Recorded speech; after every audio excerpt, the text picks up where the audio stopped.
On the evening of September 13, 2025, Beijing experienced one of its most sudden and violent weather events in recent years.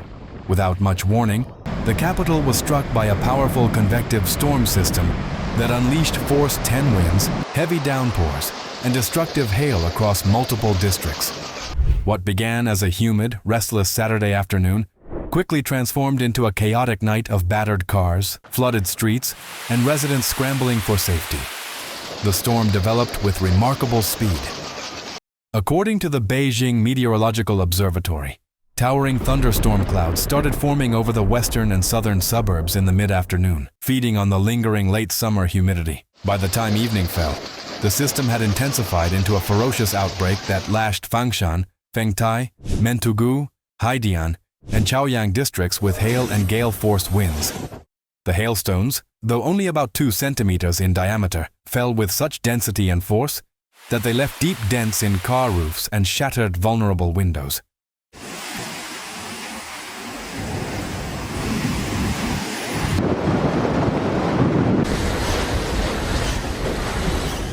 For Beijing's residents, the transition from calm skies to violent chaos felt almost cinematic in its speed. Many people were still outdoors enjoying their weekend routines when the sky suddenly darkened, the air turned heavy, and the first strikes of lightning split the horizon. Within minutes, the storm was in full fury, hammering rooftops and sending pedestrians running for cover.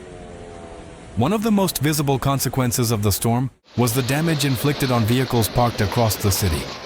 Hundreds of cars were left with crater-like dents after the relentless hail barrage.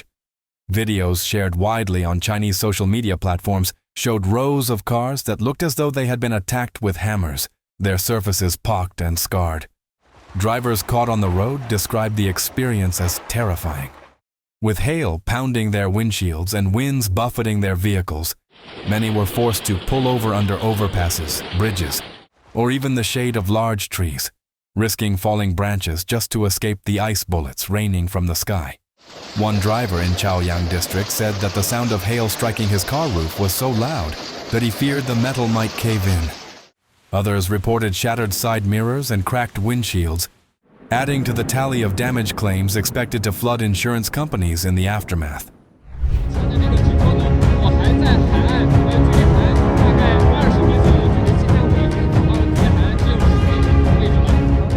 As if the hail was not enough, torrential rainfall quickly overwhelmed parts of Beijing's drainage systems. Hourly rainfall totals exceeded 30 millimeters in some districts, while 6-hour accumulations surpassed 50 millimeters. Underpasses and low-lying intersections turned into temporary lakes, trapping some smaller vehicles in knee-deep water. Municipal crews worked overnight to pump water from flooded areas and to clear blocked storm drains. In residential neighborhoods, residents were seen attempting to sweep water away from building entrances with brooms and buckets, while shopkeepers stacked sandbags to protect their storefronts. The combination of water and hail also made many roads treacherously slippery, leading to several minor accidents and traffic snarls.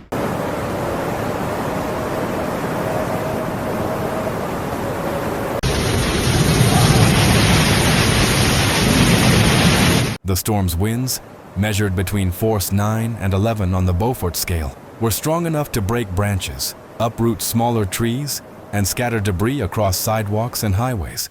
In some places, bus shelters lost panels, and construction sites saw tarpaulins ripped away and scaffolding destabilized.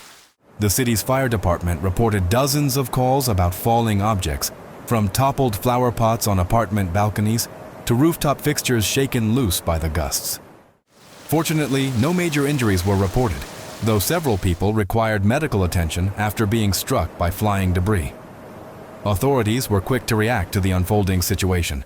The Beijing Meteorological Observatory had already issued a sequence of alerts throughout the afternoon, including thunderstorm, hail, and heavy rain warnings.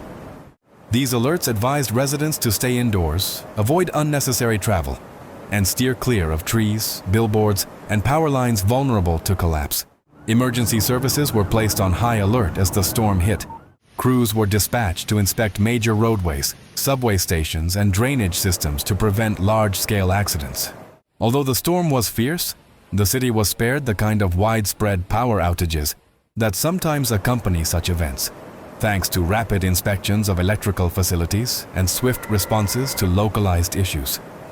Municipal workers also cleared fallen branches and debris through the night to ensure that morning commuters would find roads safe and passable. The sight of cleanup crews in reflective jackets working under the glare of floodlights became a symbol of the city's resilience in the face of sudden disruption.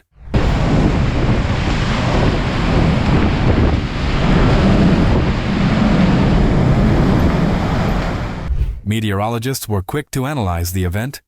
Specialists explained that the outbreak was a classic example of severe convective weather in northern China during the transitional season between summer and autumn. With surface temperatures in Beijing still warm and moist air lingering over the region, the intrusion of a cooler northern air mass created ideal conditions for vertical instability.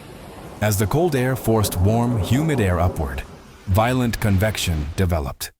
The rapid ascent of moist air produced towering cumulonimbus clouds, which in turn generated hail and downbursts of intense wind. Though the storm was relatively short-lived, lasting little more than an hour in most districts, its intensity during that brief window left a trail of disruption across the city. For scientists, the storm is also part of a worrying trend. Extreme weather events of this kind, while not unprecedented in Beijing's history, appear to be increasing in both frequency and intensity in recent years.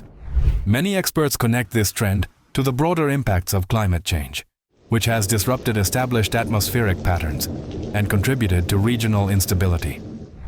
The storm of September 13th became another case study in how quickly ordinary conditions can shift into hazardous extremes, underscoring the need for ongoing research into mitigation and preparedness strategies.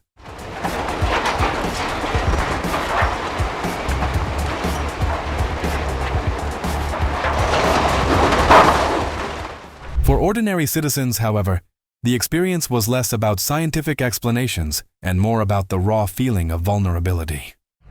Stories circulated online of parents rushing to pull their children indoors as hail began pelting down, of elderly residents startled by the deafening noise of ice on their windows, and of delivery workers caught mid-route who had no choice but to endure the storm while seeking the nearest shelter. In one widely shared account, a group of cyclists along Chang'an Avenue were forced to huddle together beneath a pedestrian bridge, shielding themselves from the hail with their bikes. For many, the storm was a reminder of nature's sudden, unpredictable power. Businesses too felt the impact. Outdoor dining areas were deserted in minutes as customers scrambled inside, leaving behind overturned chairs and soaked tablecloths. Farmers' markets in suburban districts reported losses as stalls were destroyed by hail and rain, and some crops in peri-urban areas may have sustained damage from the sudden icefall. For Beijing's already stretched agricultural suppliers, even a localized event like this adds strain to an industry facing both economic and environmental challenges.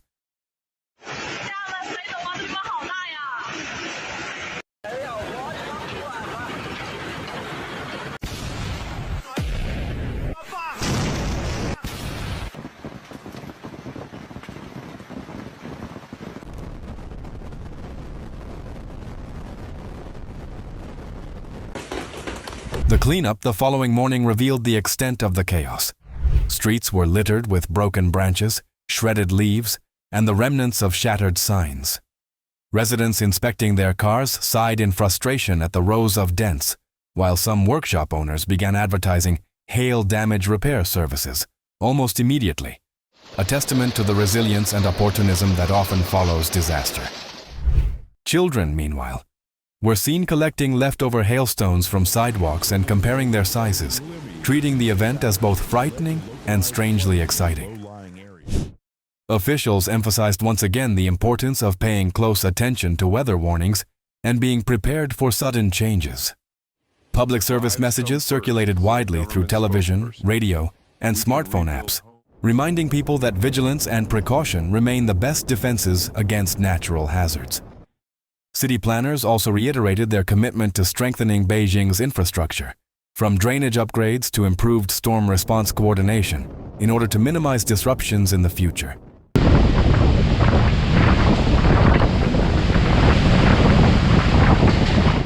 Though life in Beijing quickly returned to normal once the skies cleared, The storm of September 13th will be remembered by many residents as an evening when familiar streets were transformed into temporary hazard zones. The dramatic contrast between the calm of the afternoon and the violence of the evening underscored how quickly conditions can change and how even a brief storm can leave lasting impressions. In the broader context, the storm stands as a symbol of the growing challenges faced by urban centers worldwide as they grapple with increasingly erratic weather. Beijing, like many global cities, must adapt to the reality of climate change and invest in greater resilience. While the event may fade from memory for some, for others it remains a stark reminder that even in a city as vast and prepared as Beijing, nature retains the power to bring life to a sudden and dramatic standstill. Thanks for watching. If you found this story interesting, don't forget to hit the like button, subscribe to the channel, and turn on the notification bell so you won't miss our next video.